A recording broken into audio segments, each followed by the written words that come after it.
Welcome back to the Marvel Movie Minute, a daily podcast in which we explore the films of the Marvel Cinematic Universe 1 minute at a time. In this, our fourth season, we're looking at Kenneth Branagh's 2011 film, Thor. I'm Matthew Fox from theethicalpanda.com. And I'm Andy Nelson from the Next Reel Film Podcast.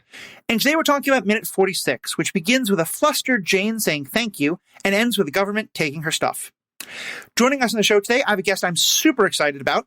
We have Matt Carroll, one of the two co-hosts of the MCUCast, which recently won the People's Choice Podcast Award for Best Podcast in TV and Film, and founder of the Stranded Panda Podcast Network, which you probably heard me talk about because that's where my other podcasts are found. And Matt, it is so good to have you here. For people who don't know you, what kind of got you into podcasting about Marvel? Oh, man. I was doing a little podcasting before, and I always love podcasting. The thing about podcasts that kills me is like listening, and I always want to say something back, and I can't. So then when Guardians of the Galaxy came out, I was like, and as S.H.I.E.L.D. had just recently started with was about to start its second season. I was like, there's enough to podcast about, right? There's like 20, they're going to do like 20 episodes next year. There's plenty to podcast about. And now they've got like 20 series a year. Like it's just insane. But at the time I was like, there's just enough to start a podcast about. So we did. Yeah, I remember when we were happy to get one episode a week from you all. And now it's gotten a lot more. It's insane. It's insane. Well, we're going to get to hear all your thoughts about Thor right after this quick promo.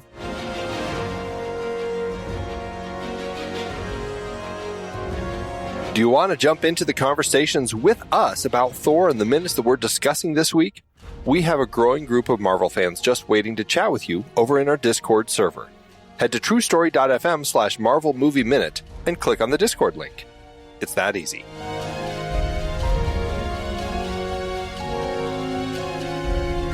So let's dive right into this minute. We start with, at the end of the last minute, we saw Jane just getting so flustered, and we see that continuing here. Thor has just kissed her hand, and she kind of clearly has no idea what to do. I just love this moment, because I think this is such a great way of seeing so much of what we've seen from Jane is that she is hard-nosed, she cares about the science, she's trying hard not to get wrapped up in this gorgeous guy who Darcy is no problem staring at.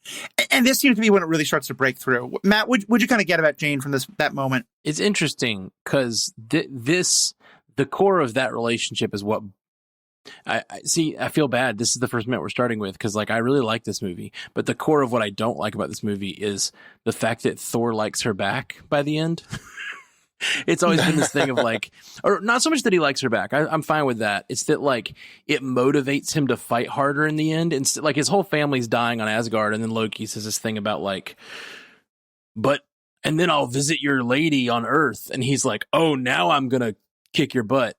It's he's trying to kill everybody. Anyway, so this is kind of the core of that relationship starting out. And what I like about this scene is Jane seems to really be into him as she's walking away. They say goodbye.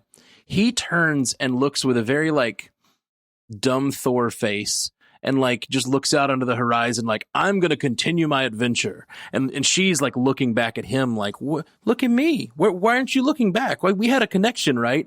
And that's how I feel their relationship should work, because he's hundreds of years or thousands of years old and has been on many adventures and met many maidens. And I don't see a reason they connect so hard by the end of the movie. But I guess that's a future minute. And we have to go along with the meet cute aspect of this. I mean, very much romantic comedy type of thing that's going along in this film. From the moment they first, hit him in the atmospheric disturbance, and then they meet eyes over the kind of the flashlight lighting that they have in that particular moment.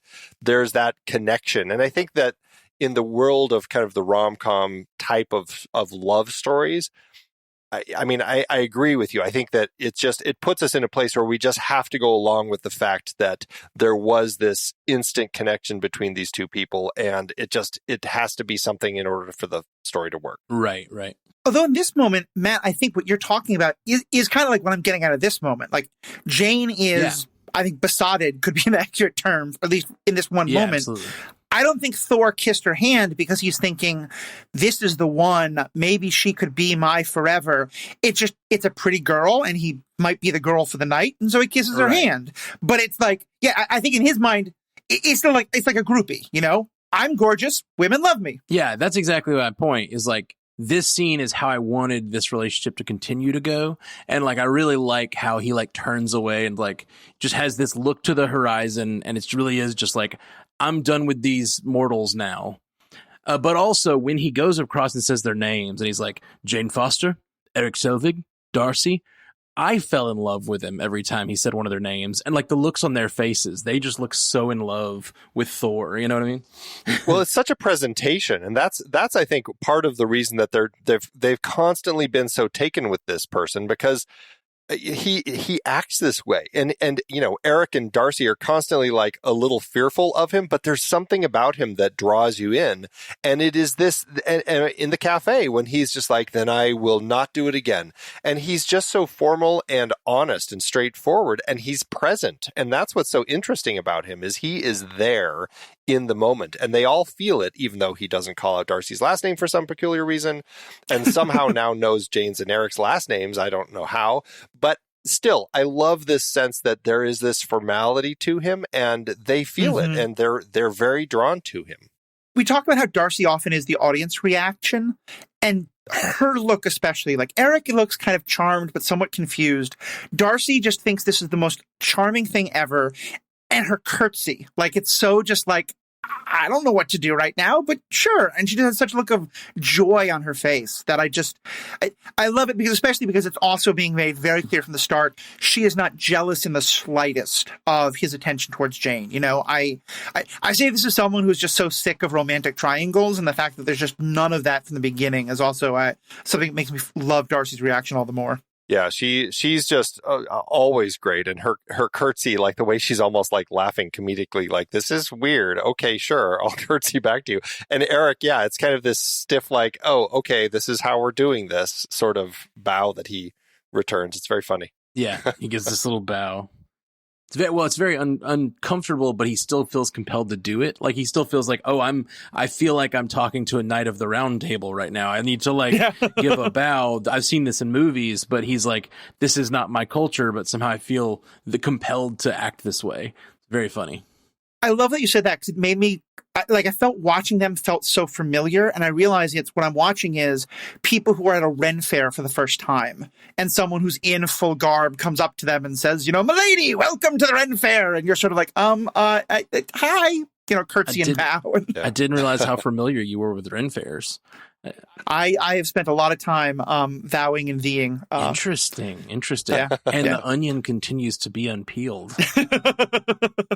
Very much so. I'll tell you sometime about the wedding I performed for people all in Ren Fair garb. Ooh. Before we go up the hill, I just want to point out a couple things, because I like to do this. Let's tour Puente Antiguo every time we get a chance, as you know. So now we're seeing where the 7-Eleven is. It's right behind Thor. Clearly, it must be next to the post office. There's also a bench in front of it advertising some sort of account center. I don't know who in town is advertising their account center on a bench in front of 7-Eleven, but someone is. Now we have a better view of the Mexican food restaurant that is past Donut Land. And then what's very funny, and this speaks very much to the fact that they actually filmed this in an Old West town in New Mexico, as soon as you get past the person who's working on his pickup, the road turns to dirt. And, you know, again, for a town that supposedly has over 2,000 people in it, I'd like to think that there were a few more paved roads in town. But I guess that's the way we are. And then as they go around the corner and we go back and they're going up Main Street towards Smith Motors, now we can see that past kind of the pet store is a place called the Liquor Locker, which I think is just a fantastic name for a liquor store. And across the street from that, there is a Christmas Everyday shop. I can't imagine that there are enough people shopping in Puente Antiguo for a Christmas Everyday shop to stay open. But well, no, you know, those are like things that small towns do. That's like a real thing. Small towns create Christmas everyday shops because they're a destination. Like, it's a weird Christmas thing. And in each region, they'll have like some small town will create a Christmas store that like people go to if they need something Christmassy for some reason, or just to feel Christmassy, I guess. So it becomes like a destination stop on these little small town tours or whatever. Yeah. That makes sense. Yeah, I was about to make fun, like say that it's kind of playing on the idea of tourists who will try to find like ridiculous little quaint small towns, but but I do that. So I shouldn't really make fun. I would, if I was planning a cross-country drive through, like, from LA to Alabama or something, I would totally stop at a town that had a Christmas store. So I can understand very funny. It also, I love moments like these because it becomes so clear just how much product placement there is in this, because you do see things like Dr. Pepper and 7-Eleven. You can tell that those are very different from the USA Today. I love how much Andy's pulling out of this, because when I watch this minute, they say their goodbyes, and that's interesting to talk about. And then they didn't talk for 20 full seconds, and I was like, "What are we gonna do?" I was already worried about being on Marvel Movie Minute and having enough to talk about, and then they didn't talk for a third of the thing. I know. There's so much to talk about, right? This is one of those where we go deep on the technical. It's funny. We just last week did a couple of minutes that are so rich in terms of the Loki Odin conversations and things like that we talked almost nothing about the technical side. And right here we get all the silence. But so then we do get to something I really wanted to ask you about, which is they do get up to the hill, they see S.H.I.E.L.D., and you know the MCU better than I, but I feel like for me this is a kind of a sea change moment in the role we're seeing from S.H.I.E.L.D., in that in Iron Man and Iron Man 2, we'd seen S.H.I.E.L.D. be like, not bumbling really, but like they were there to help. And you got the sense that they were a little like, not exactly even comic relief, but like their role was to be there when Tony realized he needed help.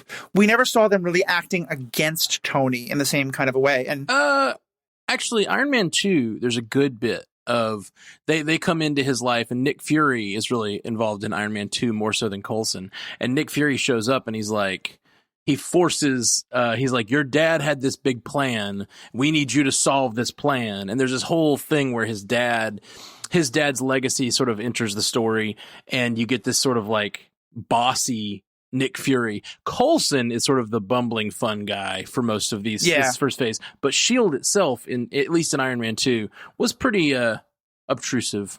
That's fair. Well, yeah, because I mean, they did, Fury did assign Coulson to basically keep Tony essentially, locked up in his house so that he could finish all of this stuff before he gets sent off to New Mexico.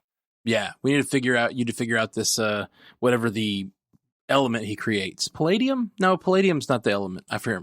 Palladium's what he's being poisoned with. What is it? He makes starkium. Is that really what he calls it? I feel like it was. I can't remember. They talked about it last season on Iron Man 2, and I feel like it was something like starkium or something. That's funny. Something very Tony Stark-ish. Yes. Well, thank you again. Yeah, because Thor 2 is probably my least favorite. Iron Man 2 is also pretty down there, so I can't say I've seen it again recently. I appreciate you have. Do you feel like, though, that like what we're seeing of Coulson here in terms of the way he's interacting with Jane, does this feel new, do you think, or is this kind of in keeping what we saw with him in Iron Man 2? It feels pretty in keeping, because Coulson's still, and we'll talk about that more in the next minute. Coulson's still the guy who's like, "Hi, I'm Agent Coulson," but like the S.H.I.E.L.D. organization is running around stealing her stuff. Coulson's always been the friendly face that interacts with the Avengers to sort of like introduce them to S.H.I.E.L.D. in a friendly way. And there's some interesting lines in the next minute we'll talk about, I'm sure. Definitely. What's interesting about your point, though, Matthew, that you're bringing up is the fact that this was actually originally scripted to be Nick Fury largely throughout this film, not Coulson. But they couldn't. There were some contract negotiations with Samuel L. Jackson trying to get him to be in this film, and it never really quite worked out. So they ended up expanding Coulson's role to kind of fill in for all the Nick Fury bits that they had. Interesting. And that's what we ended up getting. And so that's probably why it might feel to you a little bit more kind of like that Fury approach rather than the Coulson approach. Right. I feel like in this scene, Coulson, in the next minute more so, and we'll talk about it, I guess, when we get there. Sorry, I'm like, we're dancing on the edge of this scene. But the last thing that interested me in this little moment was Eric turning to Jane and saying, like, "This is bigger than you know. You need to calm down." Yeah. Which is kind of right before this minute ends, and it's like, so already we're getting this idea that like this shadowy organization is sort of. And it's something that Eric fears. Now that is kind of new to this is the fear that Eric seems to have that is introduced at the end of the scene into this minute is like kind of new to S.H.I.E.L.D., I feel like. And I think especially it's important that it's when he hears the word shield. Like, you see, he's kind of just walking up. He lets Jane go ahead. He hears shield and suddenly he hurries. So, like, I think the sense of, like, if this is just FBI or something, he's not as concerned. But he knows something about that word shield that really sets him off. Yeah, I love that. There's been a lot of emphasis kind of in this film, especially like with the people, the townies, Pete and what were they? Pete and Jake talking in the diner about the government coming in and everything when they were up at the impact crater. And it, I feel like more so than ever, like this moment is starting to really feel, or like these couple minutes are really feeling like a government agency coming in. And I know there's kind of been the back and forth about like how government is S.H.I.E.L.D. and all that sort of thing, but it's really feeling like this governmental thing. And it does have this sense of kind of like this dark shadow government organization suddenly that is kind of pushing in to kind of like take over these things that people keep kind of finding. And so there is that dark element. And, there's people love playing up that kind of fear of the government, these dark agencies, shadow agencies sorts of things. And it feels like they're really playing that up in this particular point here. And one thing I kind of love about that also is that there seems to be this weird double focus that S.H.I.E.L.D. has. And on the one hand, they try pretty hard to stay under the radar. This is not something everyone knows about, like the FBI or the CIA. And yet whenever they show up, they just say like, oh yeah, we're from S.H.I.E.L.D., don't worry.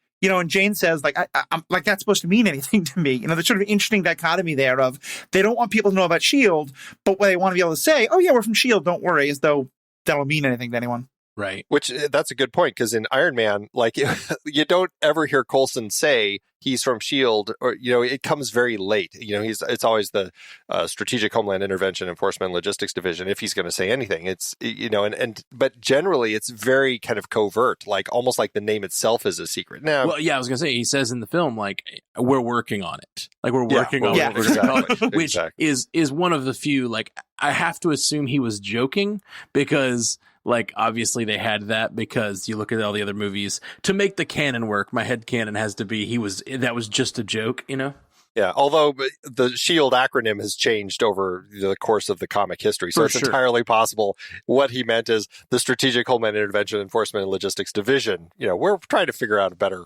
acronym.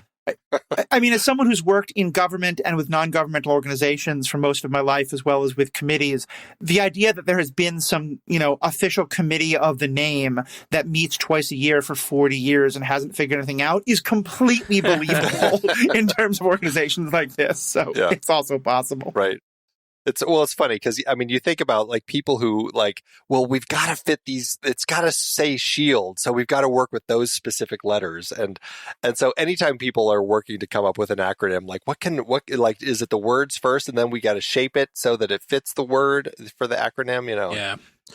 One of the best threads we ever had in the MCUCast. We have the Stranded Panda chat, which is like a little Facebook chat group, and someone posted some other form of the word S.H.I.E.L.D. They said, "What does S.H.I.E.L.D. mean?"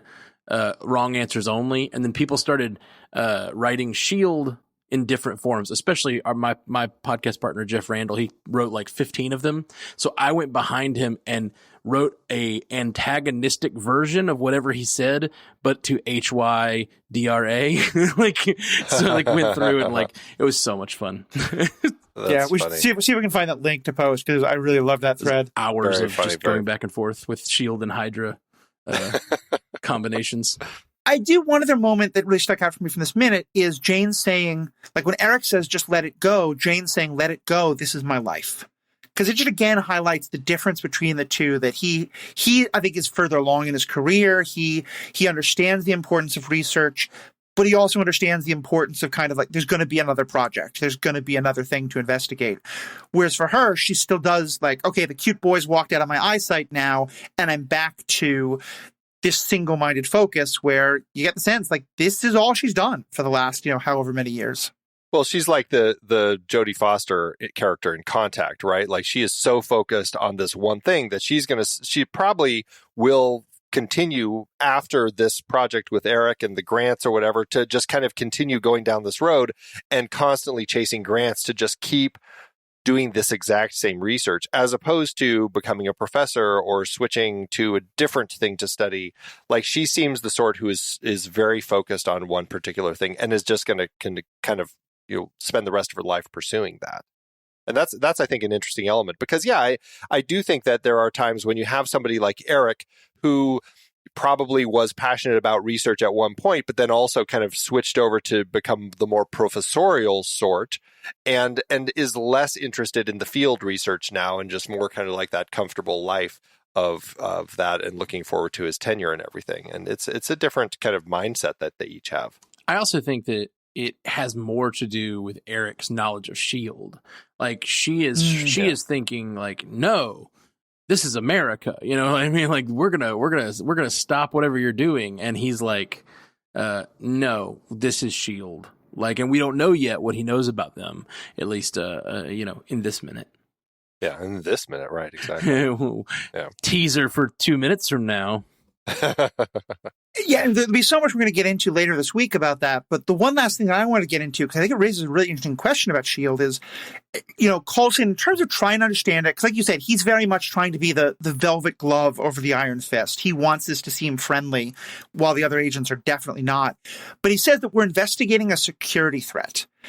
And that got me thinking, because from what I know of what S.H.I.E.L.D. would know at this point, all that most people saw was that a meteorite landed on Earth, maybe two, if you saw Thor coming down. What do you think S.H.I.E.L.D. knows at this point? Do they know anything about the Bifrost? Did their kind of satellites register that this wasn't just a normal satellite? What do you think is it that makes this a security threat that S.H.I.E.L.D. would get involved in? We know from the post-credits of Iron Man 2 that a bunch of people have gathered around Mjolnir and are trying to lift it. So they know that this hammer has landed in the middle of the desert, and that a bunch of people are trying to lift it, and it's impossible to lift. So there's an 084, if you're a Agents of S.H.I.E.L.D. fan, that has been found. Sorry, that's their term for an object of power that they don't understand. Mm-hmm. So I think that's the thing that's like, and then they find out this person's researching, and I'm assuming they have some sort of scanning technology that let them know that something odd happened in the desert, not just a hammer, not just a meteor. Well, according to the MCU wiki, I mean, they had been tracking, like they had already been watching what Jane Foster was up to, and especially when she called Eric to come join her. And so they knew that there was something happening here. I mean, she had seen, I think at the beginning, 17 of these or similar sorts of strange atmospheric disturbances, which basically looked like, northern lights, although they shouldn't have been happening this far south. So there was something in the air. Who knows what it was, but it was enough to pique their curiosity. And as an organization that, was tied into some of the people that Selvig obviously worked with, as we'll talk about in coming minutes, I feel like that they were kind of latched onto something that was happening here, and they felt like there was, something in the air. And so, yeah, I think, but it's also that shadow government organization. They're saying things to these people like, oh, we're investigating a threat. They're probably just saying that to as an excuse to take all their stuff. Just like they told all the townies out at the impact crater, there's something radioactive here. We just need to seal off the area to keep everybody safe. Mm-hmm. They're not actually telling them what's happening. So I think it's just all to get these people out of the way so that they're not, following up on it. Yeah. So they're the only one with the information. Exactly. Mm-hmm. And so we do start to get to see a couple of S.H.I.E.L.D. agents, and I think we'll probably talk about them in the next minute. But Andy, is there anything with the particular folks we see in this minute you wanted to bring up? No, just that there are a lot of them. I tried to see if I could identify anyone in this particular minute. I couldn't quite tell who's who, because it's a steady cam shot walking around, and we're mostly focused on Coulson and Jane and her team. So we're not really seeing faces as well. We'll see some more that I think we can identify in coming minutes. But there are a lot of them. I counted, there's at least one who is driving away, the first person. There's two at her trailer taking stuff out of that. It looks like maybe somewhere around 7 to 10 people walking around inside Smith Motors. I think largely it's men. There are, I think, a couple women at least. There are a few people of color. Other than that, it's kind of generic S.H.I.E.L.D. agents. Really hard to tell who is who right. At this particular point. Which I do think is kind of intentional. I mean, I get a very strong, especially from, like, we see Coulson's face, but a lot of the others have sunglasses. They're all wearing the almost exact same suit. It gives me almost a kind of Men in Black feel. You know, the point is you're not supposed to see them with distinguishing from each other. They're all supposed to just blend in as agents. For sure. Because it makes it a lot more intimidating.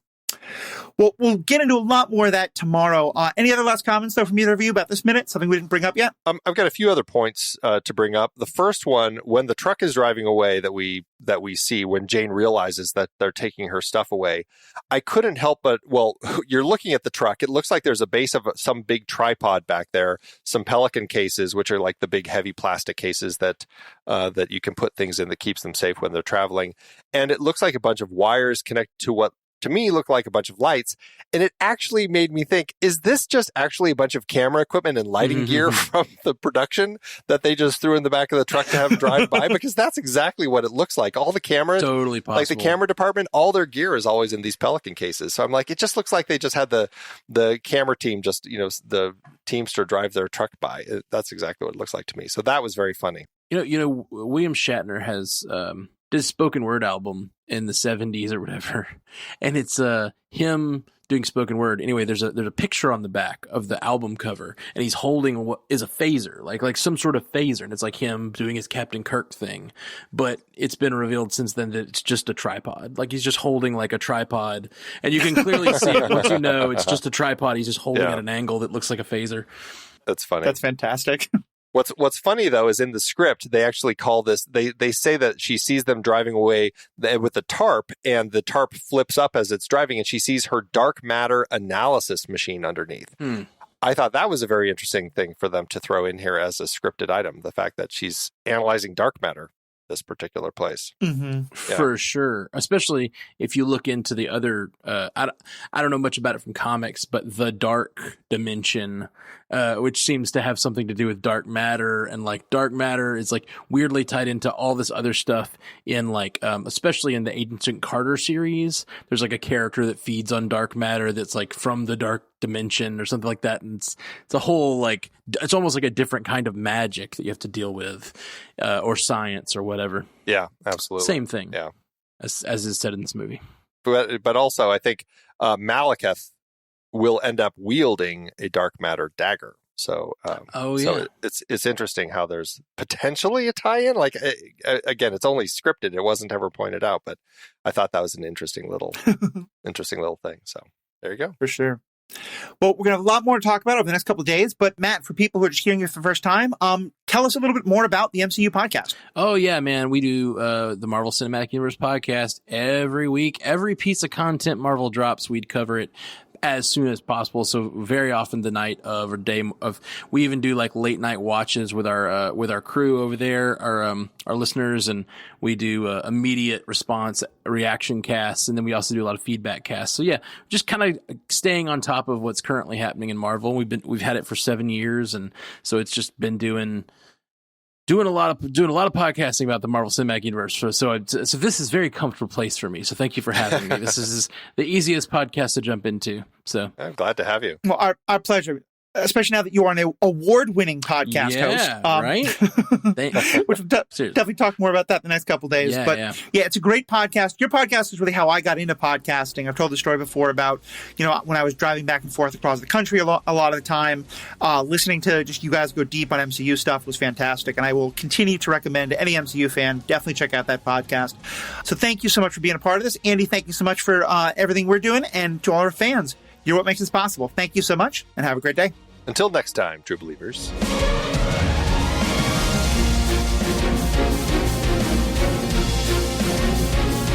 Marvel Movie Minute is a production of True Story FM, engineering by Andy Nelson. This season's music is One Last Ride by Martin Puringer. Find the show at truestory.fm, and if your podcast app allows ratings and reviews, consider doing that for this show.